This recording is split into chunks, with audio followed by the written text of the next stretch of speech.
Hey everyone. Gosh, it's a bit quiet in here tonight. Hey Frank, Mark, Peter.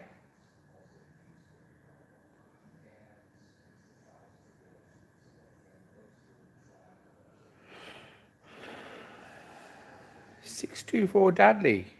G'day. No, I'm Stuart. Hope you're doing all right. That's a Pentax, is it, that you're messing around with? Good luck with that. Usually when they die, they die.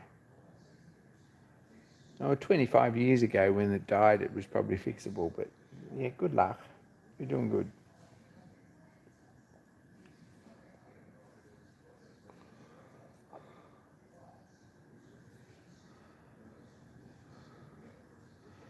I'm doing less good. I've got real issues with this thing. Love to get it going by Saturday, but I don't know. The rest of the bike's pretty well finished. Hey Adam. Mate did this. It's not really such a bad job, but this steel in here and here, whatever it is original Harley. It's a forging or something. I don't know. I haven't got a clue how it's made. It's hard as a cat's head, I guess is a way to say it. And this here's that 60 HRC file sort of. It's not sliding off, but it's not really gripping it either.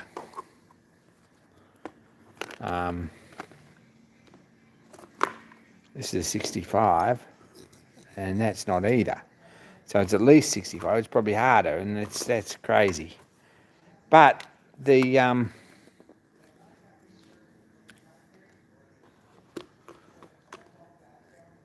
issue is, Team Biscuits, g'day.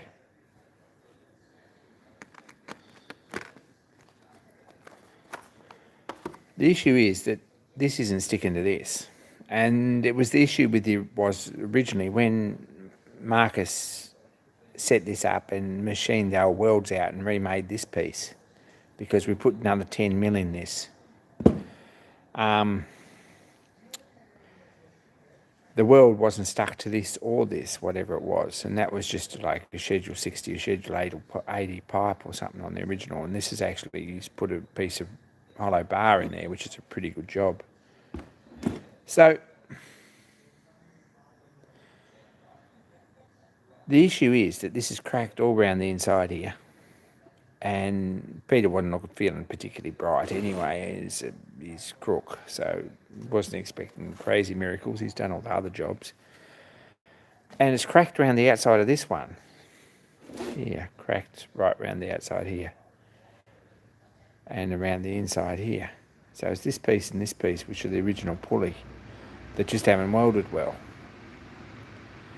So I've got to prep this up, have another go at it, and probably silicon bronze or something like that. Hey Fridge, Dan Shed, g'day. So prep this one out and this one out and VM out a bit, and probably put some silicon bronze around both and see what happens. But I'm going to try and take some of the temper out of this. James P in the shed shop. G'day.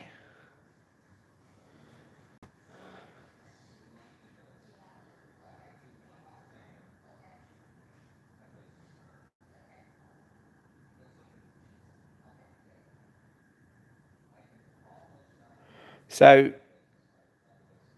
you're going to probably heat this to, I don't know, I'm really only guessing here, but I reckon if we soaked it overnight at about 780 or 800, which is pretty hot, and then let it cool slow tomorrow, if I set the oven up so that it cools from about 8 o'clock in the morning through to about 4 o'clock in the afternoon, something like that, slow,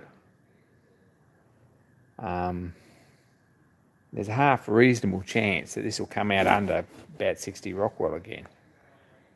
That's the theory on that. If anyone's got any better ideas, let me know. But it's a bit of a, it's holding the whole thing up now, and I really don't know what to do. But that's the best bet, I reckon, is to actually try and anneal it first, and then I'm going to set this up and machine this weld out here, and machine this weld off, and then we can have some clean surfaces to have another go at it. Is everyone happy? Has anyone got any thoughts about that? I haven't, but that's where we got.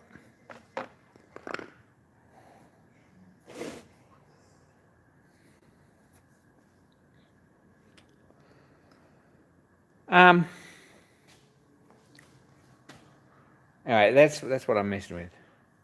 Just hard turn it, yeah, but you got to hard weld it, and that's less of a problem. So, well, that's more of a problem. Hard welding it. I reckon I can turn that weld out, because I don't reckon the weld's anywhere tight hard as the. I guess we could have a look. But I don't think the weld's anywhere near as hard as the sprocket.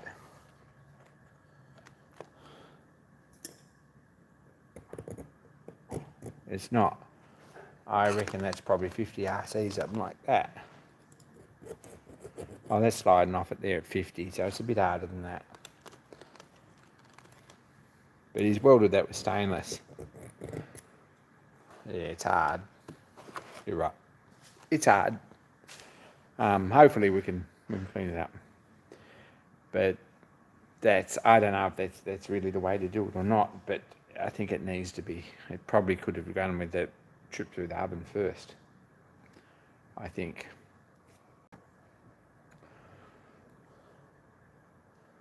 I'm down with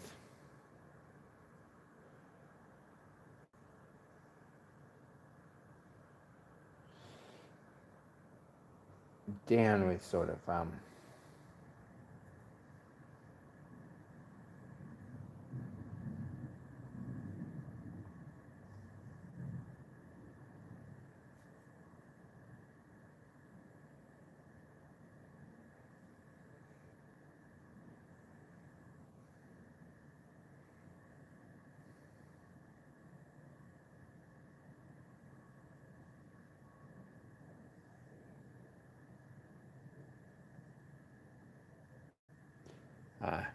what was I going to say? I don't know. Can't remember. I think probably annealing it's as good as we're going to get.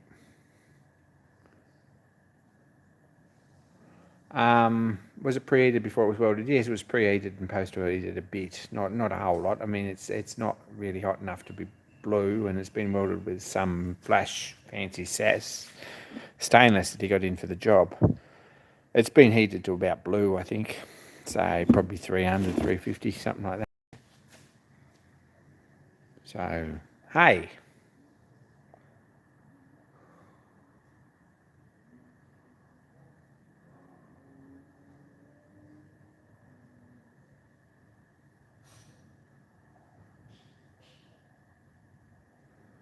So, I'm sort of thinking that through, and I'll probably just program the PID to soak all night and drop off tomorrow slowly over the course of the day and see what it's like in the morning. DJ, g'day. So that's where I'm at. That's where I'm at. Bit of a crap thing, but I don't know any other answer, because no one makes a pulley like that, because no one puts a 305mm or whatever it is tyre in the back of a Sportster. That's just not something people do. So it's a bit of a, you kind of got to make it up as you go along.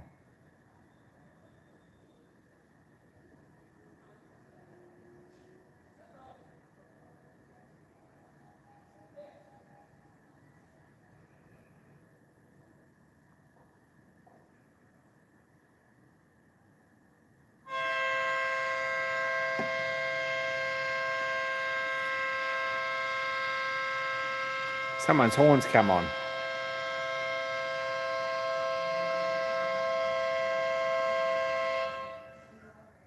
There you go. What's it from? What's this from? It's from the Harley that we showed the other week. Kevin, g'day. Ian Matthews, g'day. There is no new truck purchase. Some idiot out there with a horn. I'm going to see what's on. It's a rear sprocket for a Harley Sportster.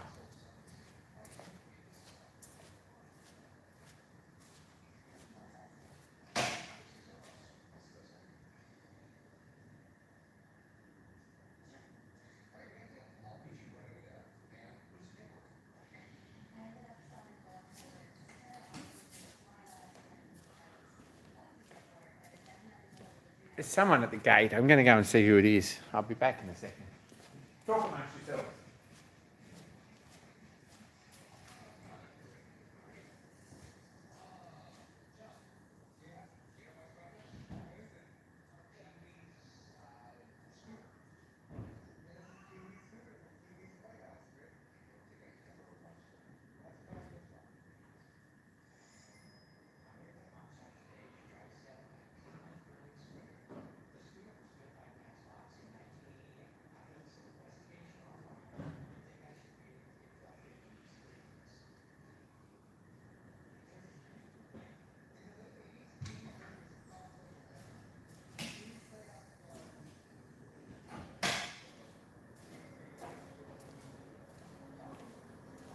Yeah, it's only the refrigeration boys getting back from a long day. Messing around, anyway.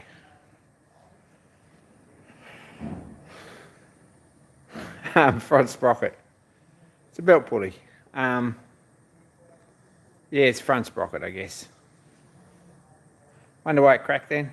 Because it's hard and it's crap metal and it's cast or whatever it is. That's why it cracked. So we'll get it sorted. I think it's just crappy metal, and if it was a bit softer rather than sort of 60 Rockwell, we might find that we get on better. It's a bit hard. I don't think it'll strip much.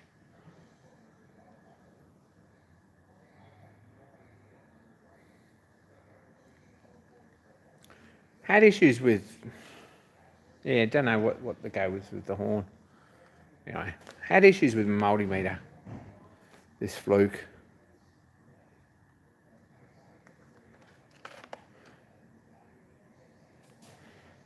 See, this is what you end up with. It's help like that. I mean, this fluke had problems. Need a wider screwdriver than this. I don't know if this will work. Yeah, it will. Look at that.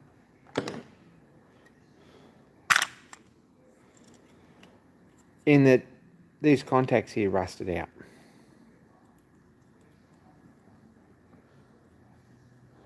Bit of an issue because I left flat batteries in it when I moved house. So that was 12 months ago. So I took them out and neutralised and stabilised everything and thought, well, eventually I'm going to find somewhere to buy them local and just buy a new contact for it. But doesn't happen. So these come through from China anyway.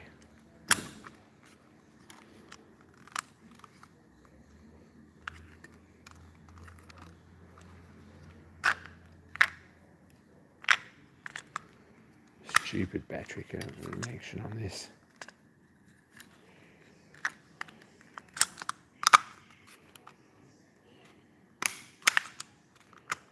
There we go.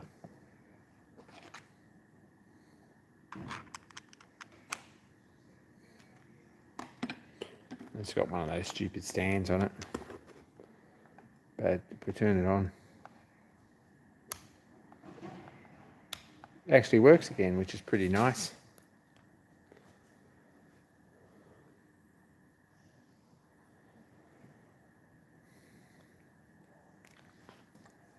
It could be, Bill, one of those weird alloys that people don't like telling people about. That could very much be. So, anyway, these arrived and I've got a meter that actually works again.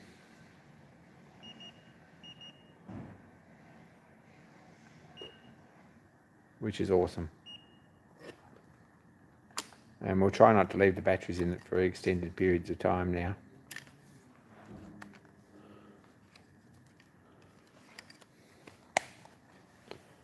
Got a battery clip in the back.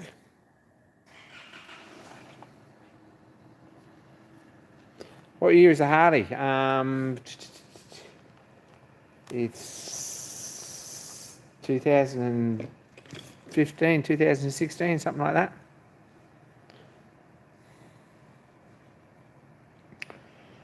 Is what year the Harley is? It's a Sportster.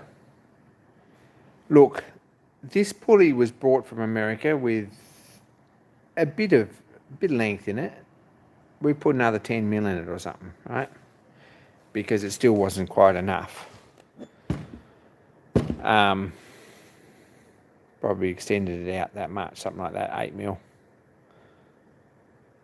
But when my mate Marcus got into the old one and cut the welds out and cut everything out to make the new piece for it to extend it, these welds come out in one piece. They were not, there was no penetration on either half, like stuff all. So I would say someone at some point in the past has had the same issue with this bit of forging or steel or whatever it is. So, yeah, this is 18Bs. It's not a bad little meter, but it does run on 2 AAs, which is pretty frugal, really.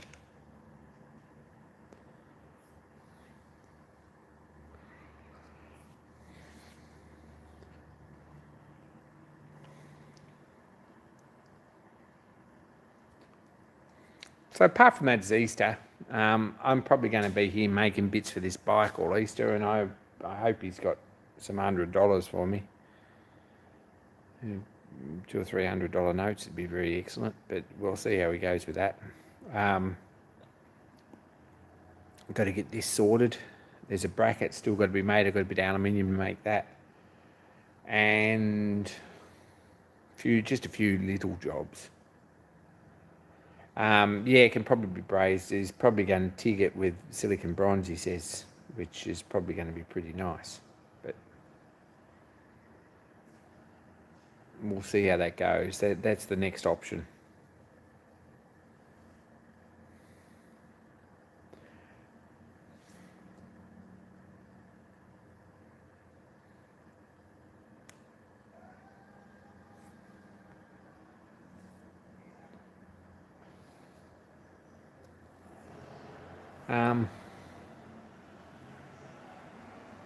Apart from that, there's not very much happened this week, actually. There's a whole lot of nothing else happened this week. I haven't done very much. I've messed around with the 3D printer a bit and achieved nothing. I've done some CAD work. I had to think about some furniture upstairs, done a bit of a clean up upstairs.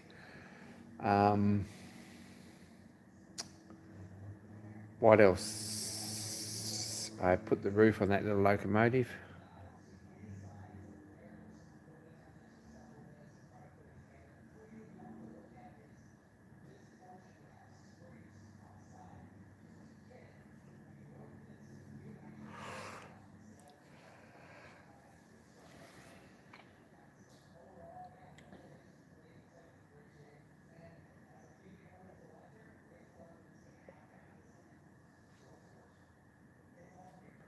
So, yeah, hopefully BronzeKnit might give it a bit more flexibility and a bit more penetration, maybe. It's only got to stop it slipping, but it's got to, the bike's probably going to be pushing out 110, 115 horsepower on the dyno. And that's all right if it's not going anywhere, but it's sort of, that back wheel's kind of got a lot of rubber on the ground, so it's going to need a lot of that horsepower to actually run it along the road.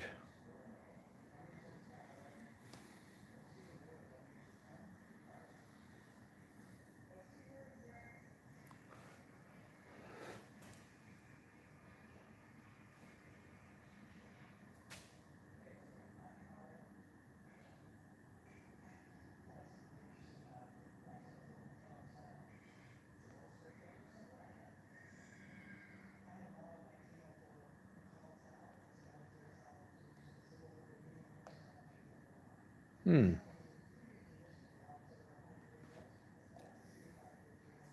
what else is everyone doing? What exciting things are happening out there in YouTube land when they're not happening here?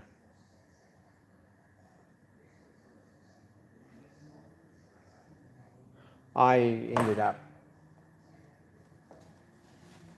biscuit jointing some plywood together. That's a quality job. Look at that, it's a quality joint. It'll be all right actually, because we run out of scrap and I really need some extra bits.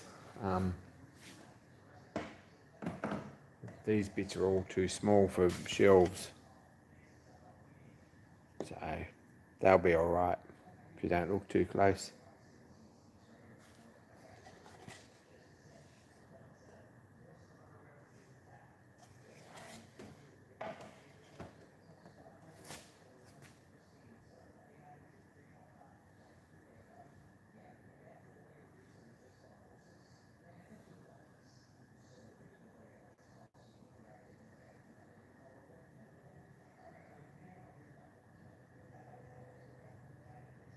Bill's into beer and tidying. Stuart can't find things in the workshop. That's fair enough, or anywhere else probably. It's probably not just a workshop thing. Same here. It's actually not too bad. I found two Allen keys that I thought were missing. So I think I'm only missing. What have we got here?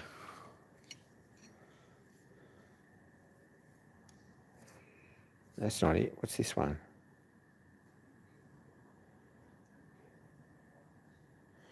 No, that's 732. 732. So it appears I have a full set of Imperial ones, which is awesome. And not particularly surprising because I don't use them all the time.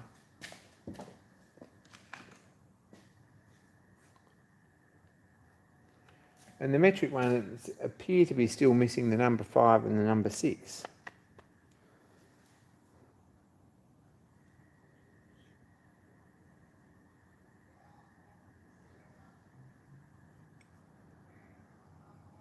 So there's a 6 goes in there and a 5 goes in there.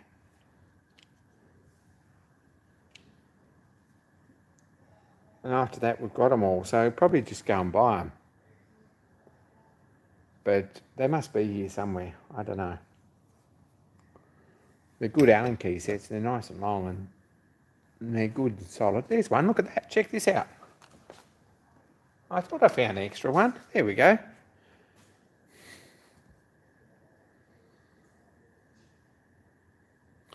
So there's the 6mm one.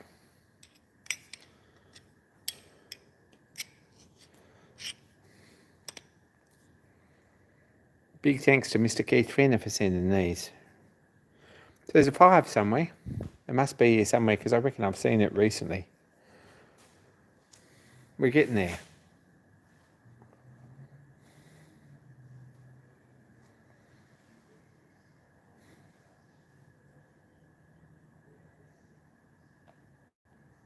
Check the fridge. I don't think they're in the fridge. I can't even remember what colour they are now. I should go back and look at the video and find out.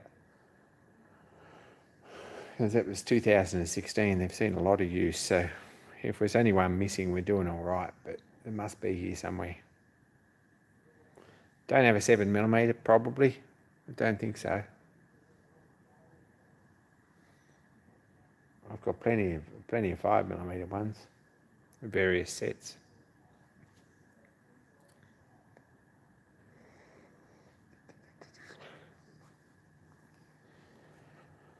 So I've got, what have I got coming up? Not a great deal. Oh, this one, I found this one. Where'd this come from?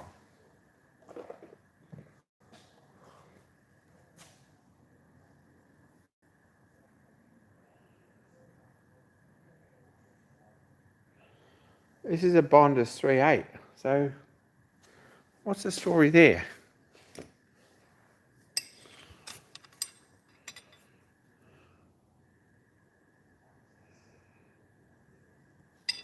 See, that's a 10mm, so that doesn't fit in there. This one goes in this set.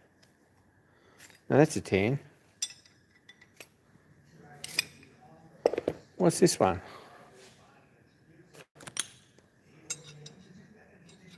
Sorry about the bumps. That's a 3/8 and that's a 3/8. I've got a feeling that that's part of that set. Why do I have the 3/8 Allen key like that? No. Can't imagine myself ever running out and getting one. It must have come with a machine or with something. Got no idea what. It wouldn't have come with any of the machines I've ever bought new because none of them run to Bondus quality Allen keys. Don't know. But I found this upstairs, so I don't know. It could be. I doubt it.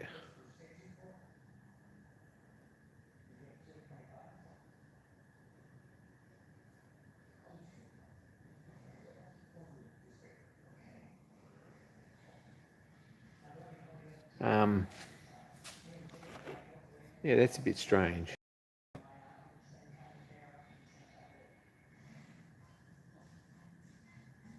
Made in USA. It must fit something. Got no idea what.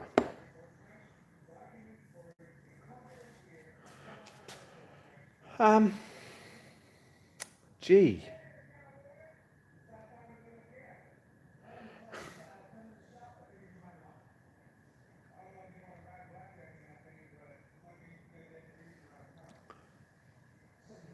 There's about 1,000 things that I could get on and crack on and do, but work gets in the way and lack of adequate finances get in the way at the moment.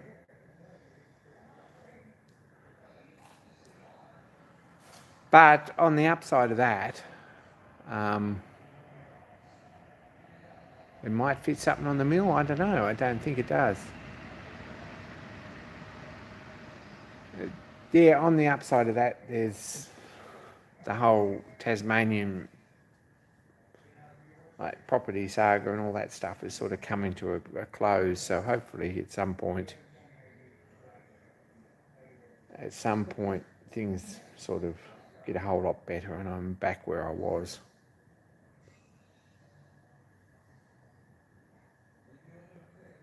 There is no VFD on the milling machine yet.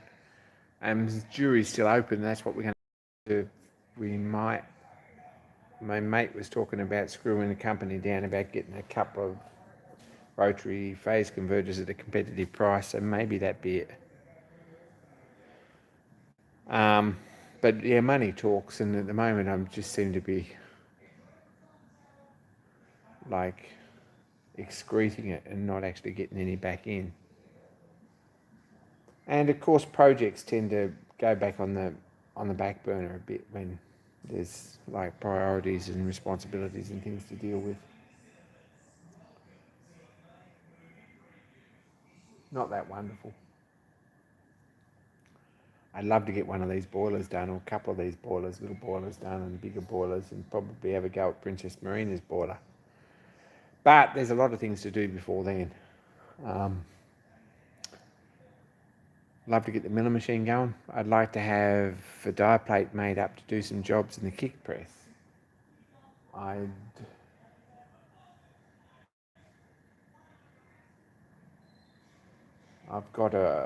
Apparently I've got a head for the Centec, vertical head for the Centec sitting in a shed in the UK that needs to be delivered and posted here too, and that's going to take some money, but it's probably still cheaper than buying one here.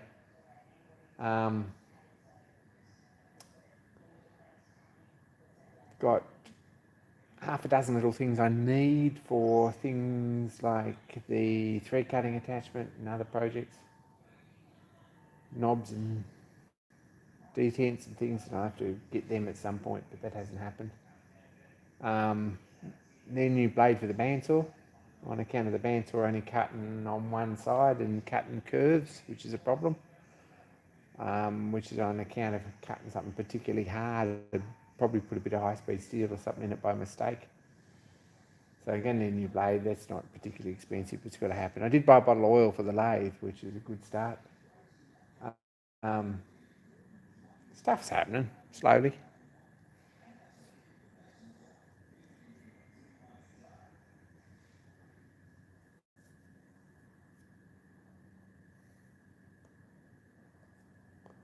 Hey, Raymond. But Paul's right, everything's gone up. Cost of wages has stayed the same. It's a bit of a pain. My rent's gone up 50 a week, which is a fair bit, actually. It's a fair old hit. No idea how I'm going to make it this week, but anyway, we'll talk to him and we'll get something resolved.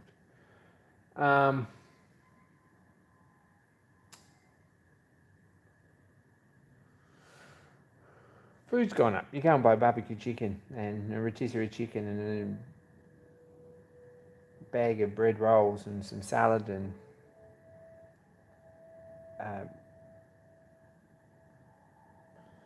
tub of margarine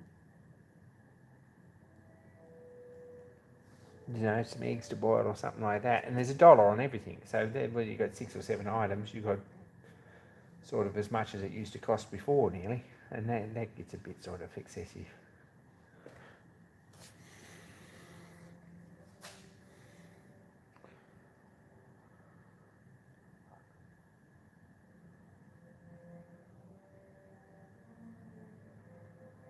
So that's where we're at. We'll get it sorted. There's jobs I can do, and I'm messing around in little jobs here, but I really wanted to get upstairs tidied up. And I'd very, very much like to get the library finished, but that's another couple of sheets of plywood.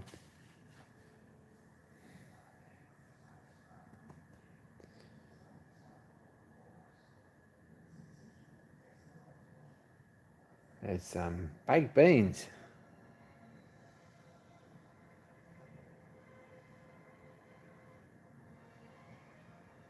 Gee, baked beans. We're finding old tins and we're peeling the wrappers off and we're stuffing them full of grass and eating them. No.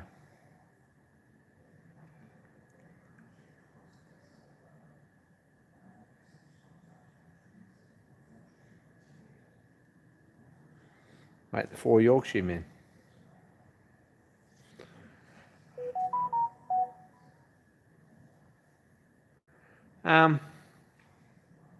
Keep saying because I haven't really got any other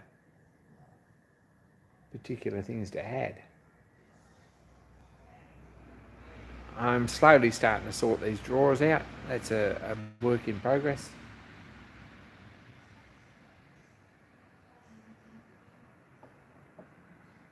Baked beans keep you regular, of course, which is important.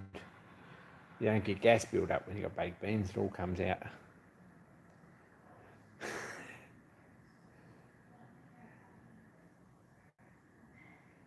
Cardboard box, eh?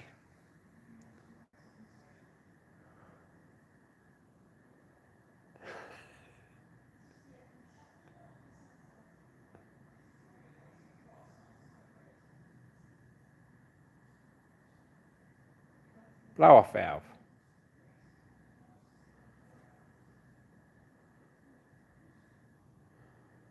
Anyway, we're all in the same boat there, so that's all right. We just got to get through it. And it's only a matter of time that I will be through it and I'll have a little bit of floating capital to get on top again. It's a lot easier to save when you've already got $1,000 in the bank, It's commerce 101. If you're working week to week and really not getting any further forward in front of any of the bills and all the bills are overdue and you've got to pay them when the cut-off day is or else, and it's very difficult to get ahead. But if you've got everything paid up and you've got $1,000 in the bank, then it's very easy to make that into 2. And that's a difficult thing because it's a bit of a nuisance because just getting to that point is almost impossible sometimes. And I know there's a lot of people out there like that, and it's sort of,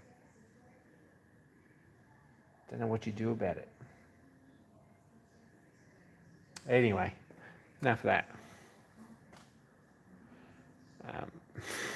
Sardines are a luxury product now.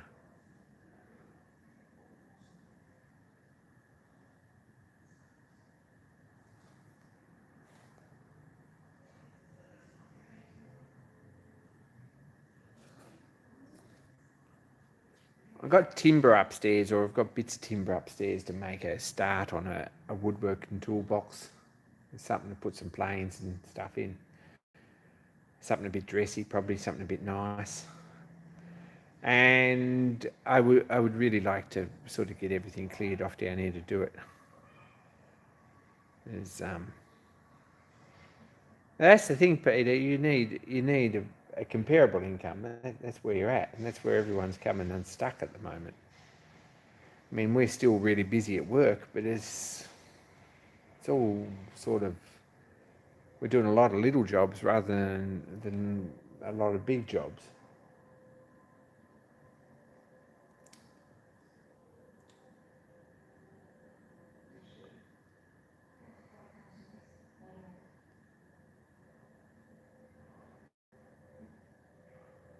And it seems like petrol is low. I mean, petrol's another thing that's gone up. It's sort of, everything's gone up, and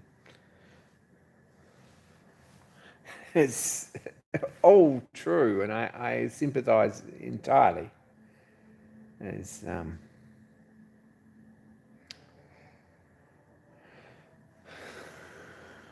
know how you fix that. You probably eat the cat, Paul.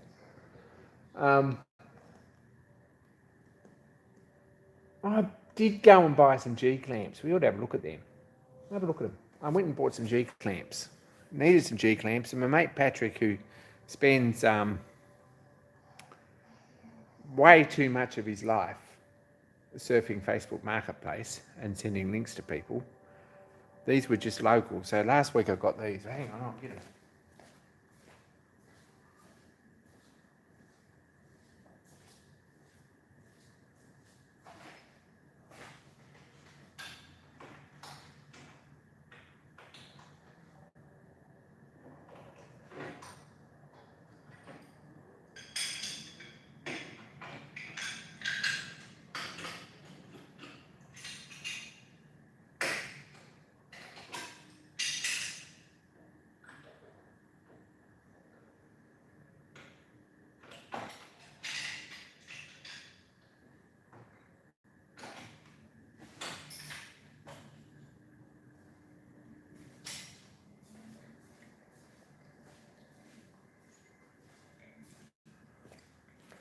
These were sort of just round the corner, and they were $30 for the lot, so it was kind of too good to leave there.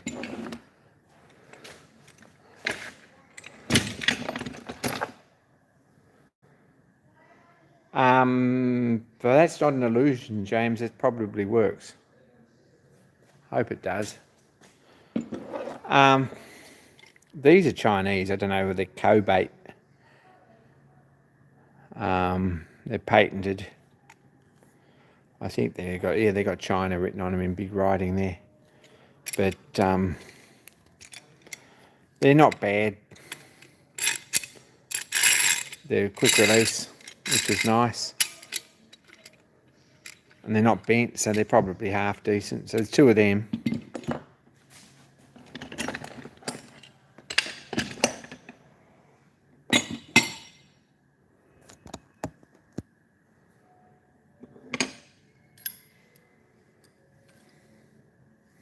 There's a couple of these which are Australian made. They're Porkall. Porkall's pretty good stuff. They made a lot of engineering and woodwork machinery, that sort of stuff.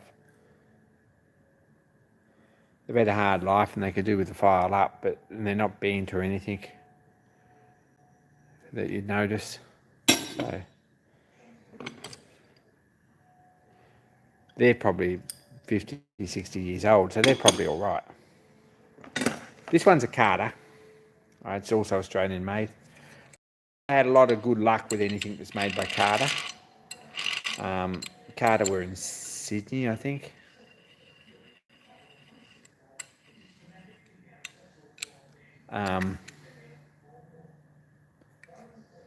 That one's definitely bent, but I don't think Carter made anything any good. I've got a little woodworking vise by Carter there, and that's also bent, so I'm not sure they're any good.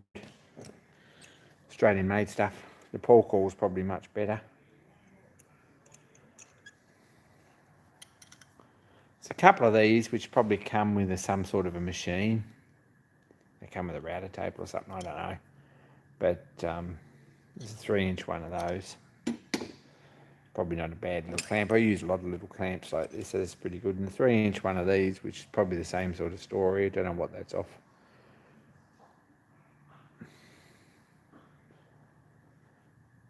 But that looks like it's probably bent. It's probably just made like it, to be honest. Might have been just the way it was made. So, a stack of those.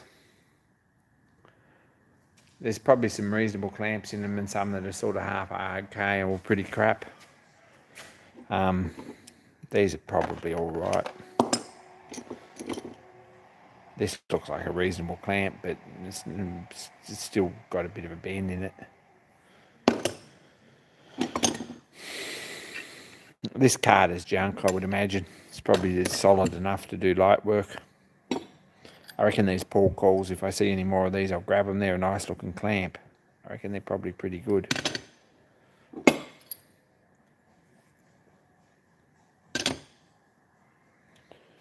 And these, which are Cobalt with a K is what they are. Cobalt with a K. They got a patent. They're made in China. It says they're 6-inch. But not sure about this plastic cover with the quick release mechanism. It might be all right. The threads feel pretty crappy. Maybe they just need some grease on them, or maybe they're, I don't know. Sort of, that one looks like it's probably bent. Might not be.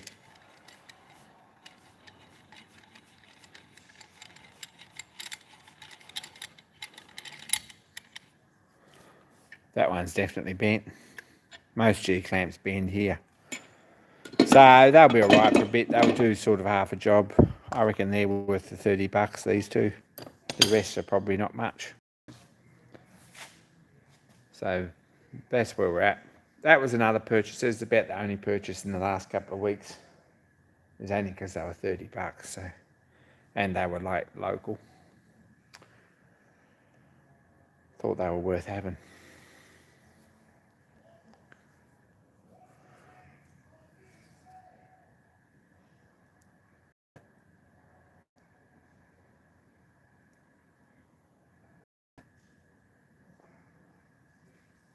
Don't know. And say, what have I been printing? Nothing much.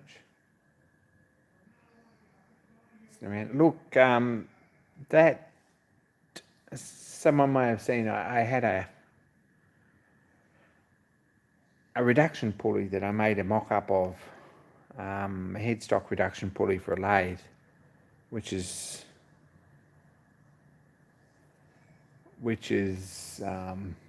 no good because it doesn't work the opposite way around. I made up a mock-up of it, and it was featured in 1915 or something in English Model Engineer, 1915, 1914, something like that. No, it was 1915. It was in the war. Anyway, on one of the Facebook groups, one of the drum and lathe Facebook groups, gentleman turned up a drum and lathe in Australia actually and said, hey, look, it's got this funny pulley on it. Does anyone know what it is? Is it a clutch? What is it? What does it do? I'm like, haha, I know what that is. So I sent him the pictures and he got it working and showed us, and it looks like a pretty good thing on the Drummond. Quite a nice, neat little conversion, and he's had it up and running. It's about 4-to-1 reduction, and it seems to be really good. And I had to think and thought, well, what if I just change the tumblers around inside it and change the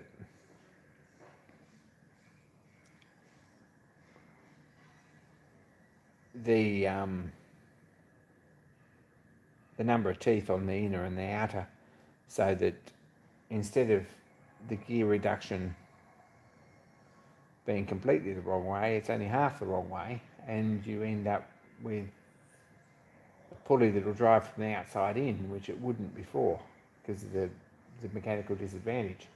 Does this make any sense at all? I could go and get it. So I did that. I made up the other bits and put it all back together again, and it doesn't work. It gives us 1 to 4, so it gives us 4 times faster driving the pulley to the shaft, but it won't drive the shaft to the pulley because of the mechanical disadvantage. So it really needs a ring gear in it, I think, to be any good if we were going to make something like that. But it'd be very, very nice on the launch. And it might still, we'll make another mock-up up and see how it works at some point. So that was something interesting that happened this week, and it's good to see one in the actual, like an actual one that's been made. It's quite a nice, neat conversion to the little round bed Drummond. And it was good to be able to help with that.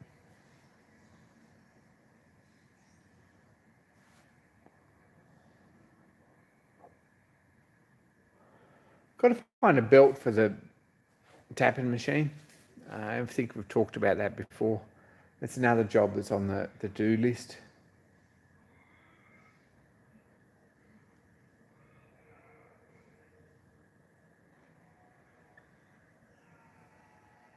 There's 1,000 things I'd like to crack on with and can't really do it yet, but it's just going to happen.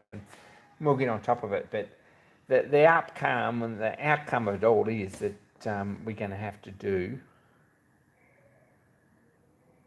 a few more workshop jobs, to be honest. And that way, probably we can keep living here and keep the rent coming in and have money for toys.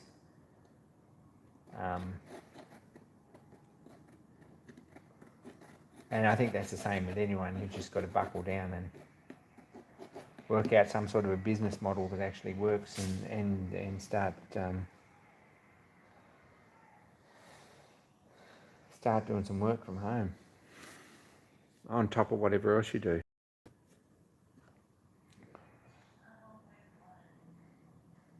That's Emma's view of 2022 economics. I don't know if it's particularly helpful to anyone.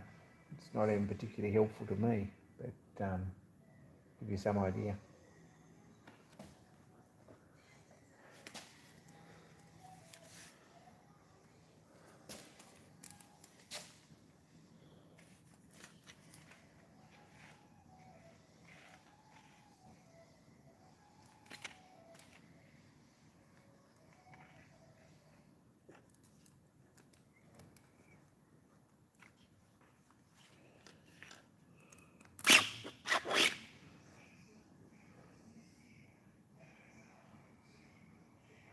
Peter, you might be right, but the toys are nice, but if we can turn them into some dollars, it'd be even better. Messed around and printed this, which is a Cryptex, just for the fun of it. I don't know if it's a particularly useful sort of a thing to do. It's a waste of time and money. 10 points for guessing the code. It's missing the piece here, and I found it the other day on the bench over there, so I should put it back in there. But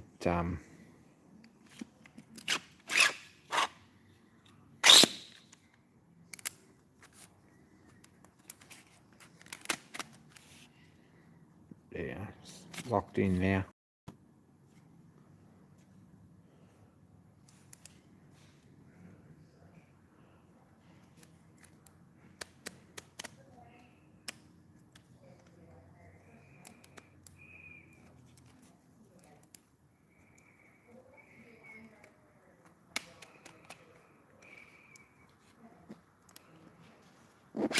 So, well, it's just an experiment, really. I don't know if it's of any use to anyone, but fun to see how it works.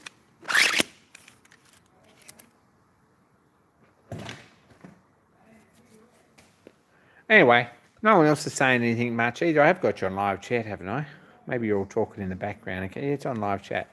Talking in the background, nothing's happening. I hope everyone's doing a bit better than me. I'm not particularly depressed or down or anything, but I don't think. But I'm sort of starting to feel the pinch a bit, and we'll get on top of it. But it's going to take a little while. And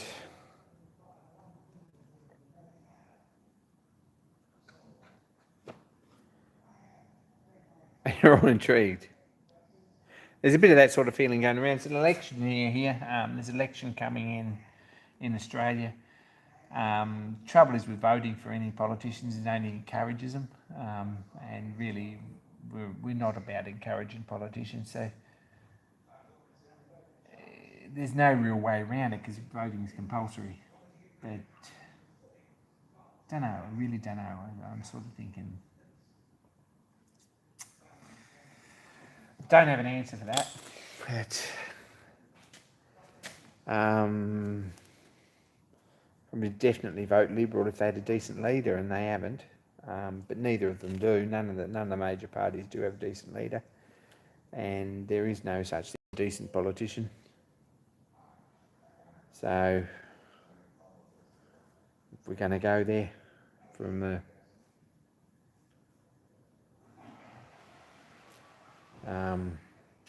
trouble is with voting party is that that lifestyle no one's going to support. That's the trouble. I'm too old for it. Too many other responsibilities without sort of putting everything into a party.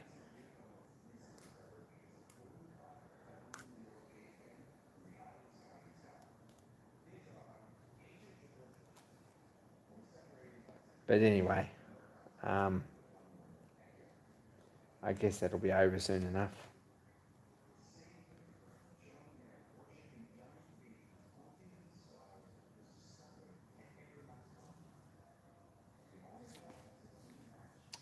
Anyway, I'm not really down even. I've got to go to work tomorrow. It'll be another big day. I'd like to get this pulley half sort of finished or half sort of annealed before I get home tomorrow night.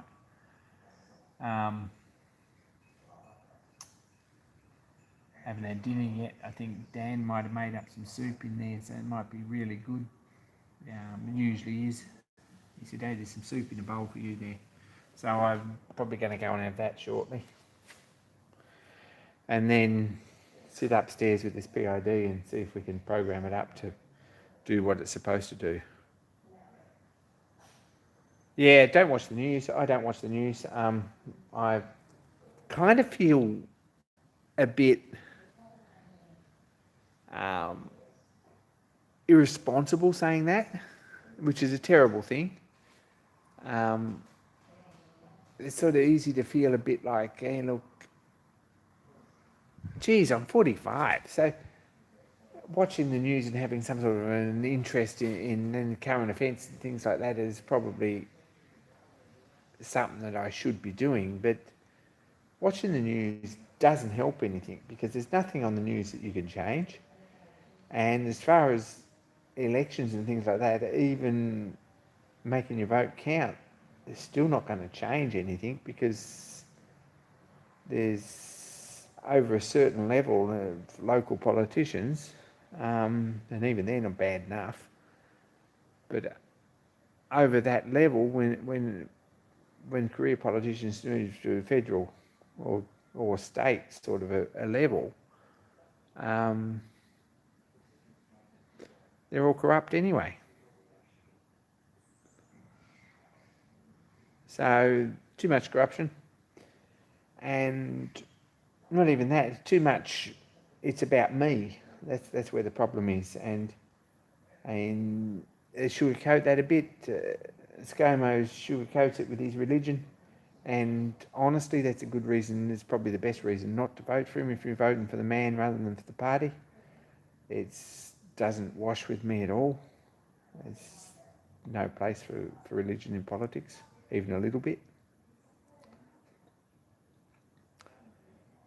But fortunately, the rest of the parliament sort of slows him down on that one, so he's sort of one in the whole group that is probably no good. But he does tend to be, in that regard, but he does tend to be our Prime Minister, so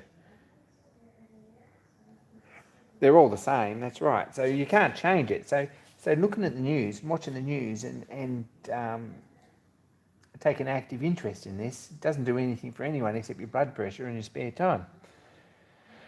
And by not watching it, both are affected favourably. varying degrees. So you're much, much better off not to even watch anything. Better off to get down to the workshop and actually make something. I'm not sure Clive's any good either. He sort of should be in jail, to be honest.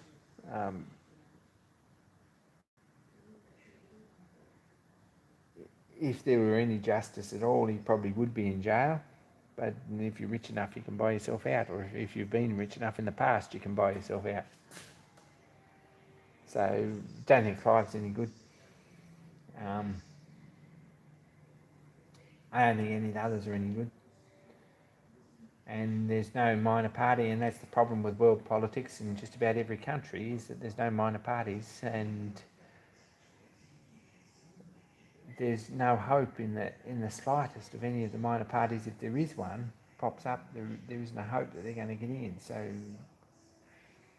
it's all about preference voting in Australia. So if you do vote for them, someone else will get their vote because they won't get in. So you're between a rock and a hard place. It's set up so that they don't actually get ahead as a minor party.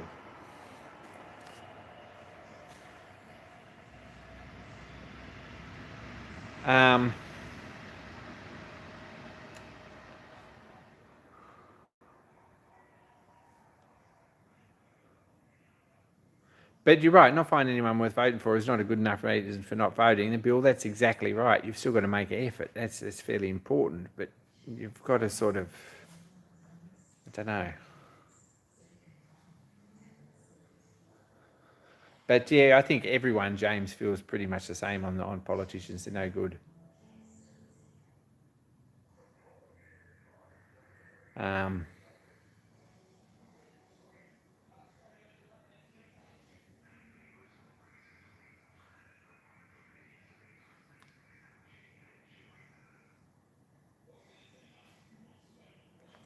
Hopefully I can get some of these bike bits out of the way this weekend and get back onto what's important. And hopefully the balances and things in Dad's estate are sort of half sorted out, and I can see my way forward a bit then when we know what's happening, because there's a fair bit going into that as well, getting things tidied up, etc, etc, etc.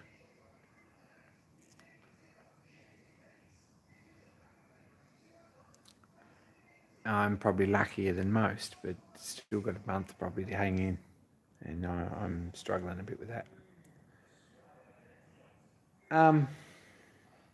It's just a bit of honesty there. I guess probably too much information, but it's a bit of honesty.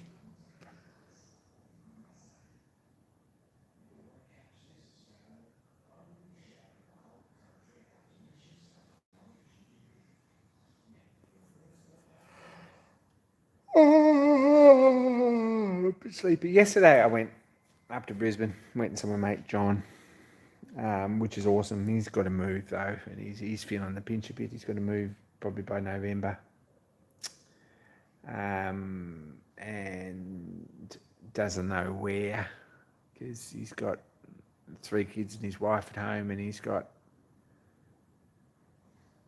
nowhere in particular to actually go on the same rent that's actually habitable.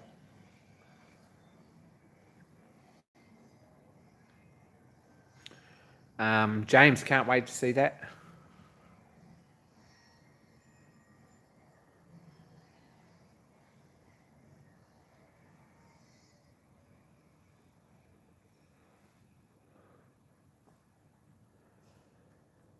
And he's having a bit of a clear out. So he did give me a couple of bits of 10mm plate that'll do nicely for the top of this Weldon bench. So that's a bit of a bonus. We're starting to move forward with that. We can finally get a top on it, and I might actually sit down and drill it through with a heap of tap-in size for 10mm holes, a heap of 9mm holes in it, and add, say, 50mm centres, and tap them at some point. But it'd be nice to get the welder up and running. There's a few jobs that I'd like, and it'd be very nice to have a welder that I'm a bit fluent and competent with in the shop here for jobs that I do. It's going to happen. But consumables and getting everything sorted is going to take a bit. Don't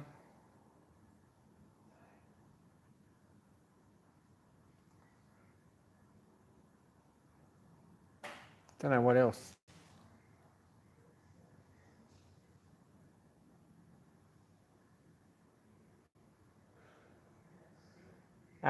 The issue, of course, in Australia is that no one's actually dealing with any issues that might actually make a difference to people. That kind of sucks. That no one's even taken on or even willing to even acknowledge the issues that might make the world a better place and make commerce and make small business a little bit more functional. Things like here's me on my soapbox. Sorry. Things like the postal service. Which is, yes, it's a private entity operated by a board of directors with 80% or something like that, 77% or something. It's actually public businessmen, and the rest are sitting members of parliament, and that's by law. You would think that it's set up like that so that there was some accountability for the postal service. I wrote to my local MP here, who I know, like personally, I know him, and I wrote through the proper channels and put name and address and everything in it, and got an answer back saying no, we don't deal with that issue. It's not something we're willing to take on. Well, they didn't say that, but it's just not something that's any of our business, so we're not going to deal with that. If more people spoke to or wrote to MPs about issues like that actually affect people, and Australia Post does affect people, they made $110 million, $109 million profit last year, and they did so with 36 less employees than the year before.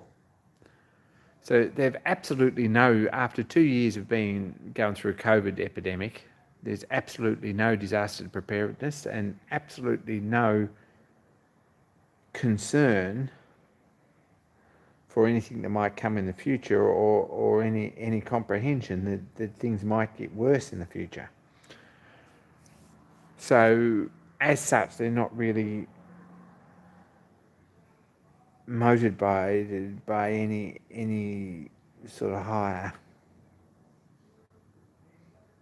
force than actually profit, and that's a bit of a cow. So yes, while they've made some money, there's absolutely no disaster preparedness. And if one of the call centres gets struck down with COVID, or there's a flood or a fire, mail stops nationwide for a month, 2 months it takes to get back on top of it. So I sort of said to Stuart, you could probably mention this in Parliament, because it's an election year and you've probably been a Liberal PM really struggling to stay in, and this was on about the third letter after he already replied and said, no, I'm not interested. Having a platform that people actually care about might help. I don't know what yours is, because I haven't actually seen anything. And I'm somewhat suspicious you don't have one. But if you made a bit of an effort to put that forward and to actually bring something up in Parliament, then probably people would think that you're on their side, and maybe have a go at voting for you. But otherwise,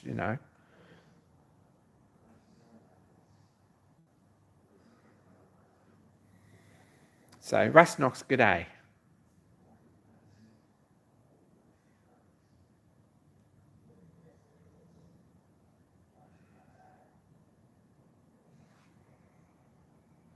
The Unimat, that's a Unimat SL1000. That's the little grey one, is it? Or is it an orange one?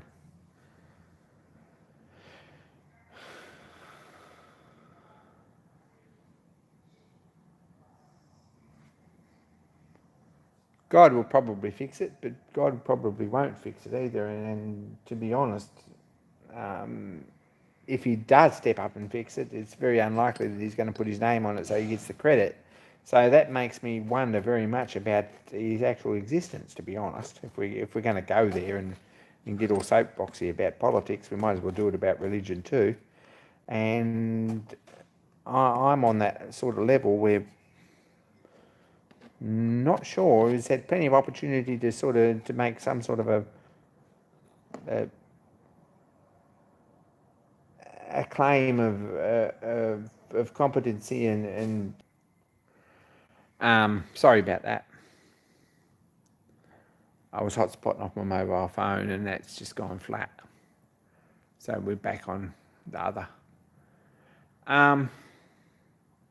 Yeah, he's had plenty of time to sort of step up and say, hey, look, this is what I do, this is who I am, and this is sort of my claim to fame and what actually happens around here, and I'm responsible for this. And as far as I'm concerned, he hasn't done it. So that makes me wonder very much about how serious he is about the whole thing. But anyway, that's just me.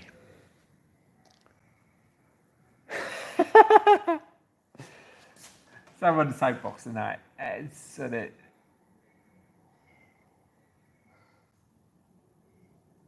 One thing you probably don't know about me is that I grew up in a very conservative Christian environment. And not 100% it did me a whole lot of good, to be honest. Don't think I've said that in live stream before, but the awful reality is that probably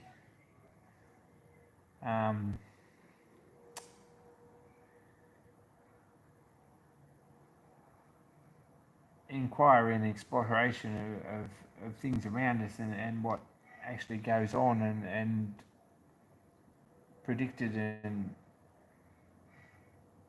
known outcomes of those things is probably the best way to sort yourself out in life, rather than just pretend that things don't happen and that there is no outcome and that there's only one outcome and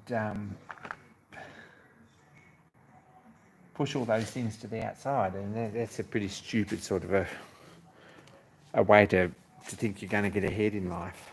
And maybe that's just me saying that. But if there are bad things out there, well, it's not or things that are not particularly moral, it's probably a good thing to sort of take a look and see, hey, well, not even take a look, but to have some sort of a portfolio of information about what happens to those things and or to people who travel down that path and decide that it's not something that you really want to get on with, because a lot of nasty things are still around and still part of people's lives, because they're pushing other stuff away. Anyway. Hey Paul, good to see you.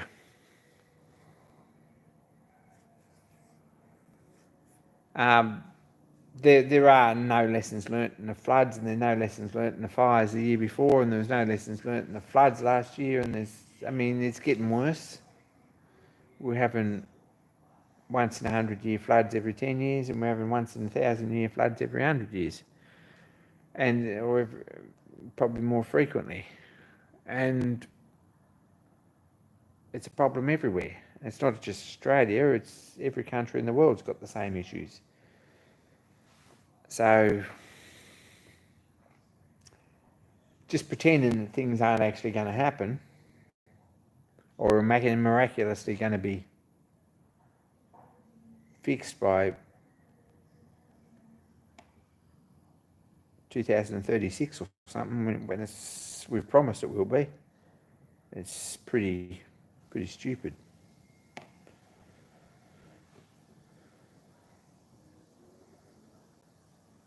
Anyway, we've had a bit of a go in on that, and I apologise for that. Well, COVID's part of it, but COVID should have been an example for. And that's what I'm saying. If we learnt by things around us and by taking a look at them, then COVID should be an example of what may happen in the near future again. But then, if we look at history, then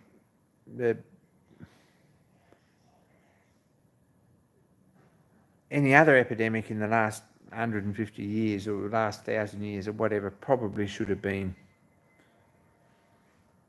a very similar sort of a wake up, but it's not, is it? So unfortunately, no one's going to learn anything from it. And we've got all these crazy people out there who don't believe it actually happened, and it's not a real thing. It's not a thing.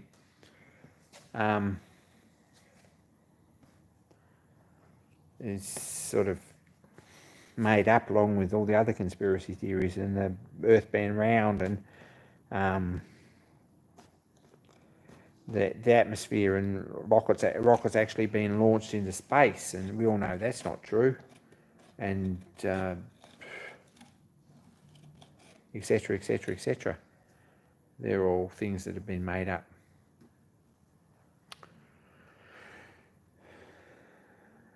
And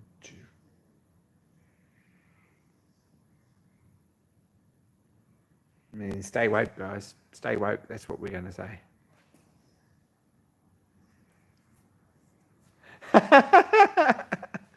Yeah, there's those people out there, and they're becoming more frequently and more. I don't know whether more frequent, but they seem to have a voice that they never had, and that's a bit strange. It's a bit bizarre, really.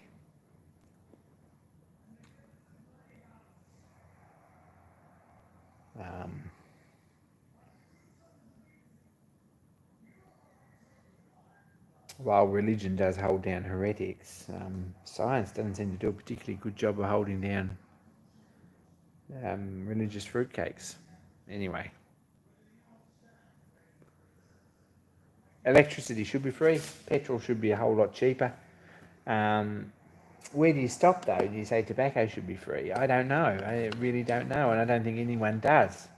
But the current round of politicians seem to think that the best option for the whole thing is just to put your head in the sand and see what happens. And hope someone votes for you again. And if you've been in politics for enough terms, well, you're going to get a pension anyway, so it doesn't really matter. You can go and get yourself a decent job. In public face of some multinational board, corporation.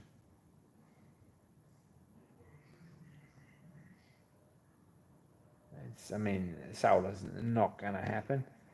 But having said that, there's enough coal in Tasmania to keep the world running for another 500 years or 1,000 years. So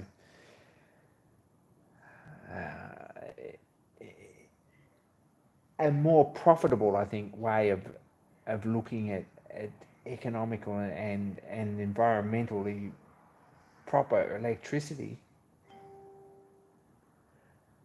is to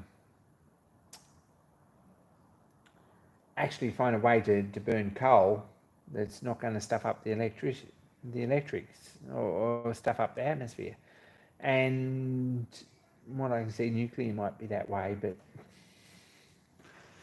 then there's not enough checks and balances, and there's too much power in the hands of not quite enough people. So the answer, I guess, is probably local communities with small nuclear plants. Don't know. Really haven't got a clue.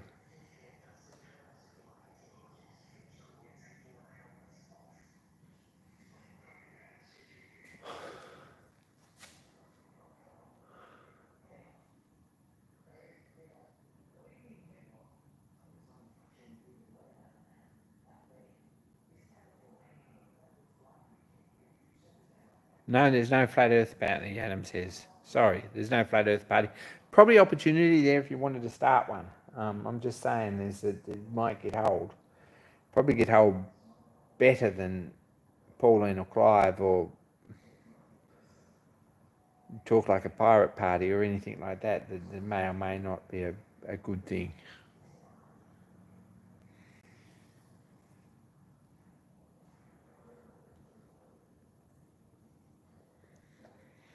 But yes, for many years in Australia, there was no profit in all those sort of things. And you call it communism or you call it whatever you like, socialism or whatever. But realistically, yes, these things should be a human right, and we should be electricity should be available. There should be some sort of a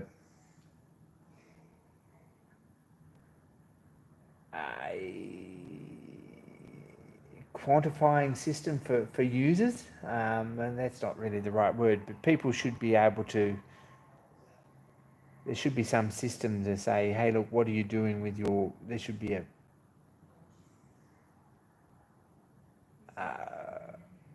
moral use clause or something. That's not really right either. But there should be some way that people can say, you know, what did you use your electricity for? If you're running, there's using it to create jobs and things like that. It should be a positive on your scale, and China works like this. They've got a system of points, and probably it's not a good idea. But if you're using your electricity to basically leave the lights on all night and do burnouts in your electric car, then maybe that's not so good, and there should be some sort of a balance or a check made to stop that happening. But it sort of makes electricity some sort of currency at the moment, and it's not really, and it shouldn't be so. Anyway, that's me.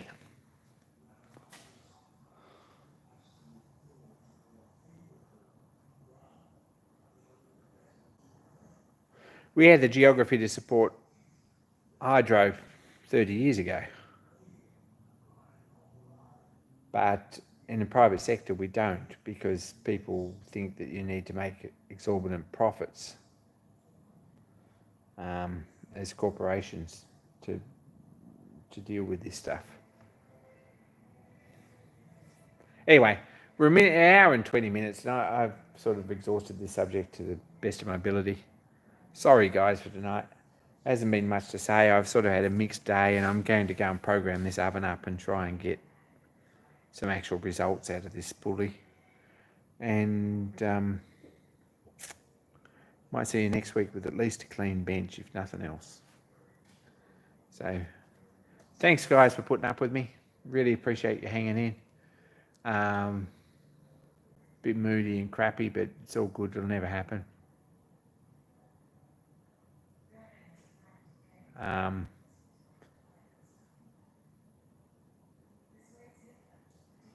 Yeah, there's as much uranium and coal under Tasmania. It's sort of, it's not even under Tasmania, it's right on the surface. It's within, through the Fingal Valley there, in places it's within 5 feet of the surface. You know, the coal's easy to get. But yes, we need more efficient use of electricity too. That's fairly important. Bill's right. Anyway, I'm out. Take care. Be kind to each other. Except the politicians, perhaps. You can do what you like to them. The tar and feathers thing is still applicable, I think. It's still a way you can do it. It's Easter this weekend. I'm not sure I'm going to get much done. I'm going to be here on Friday, but I've got stuff to do. And anyway, we'll see what happens. Frank, hit us up on Discord and we'll talk about that. Jump in and we'll talk about collets. Almost machining's there. Take care, y'all. Yep. Be good. And Well, I think it's still an option. I think that Anthony Albo probably tar and feathers would have a second thought about running for for government, wouldn't he? Anyway, take care, and I'm out. Be kind to each other. More next week. Probably something before that if we're lucky.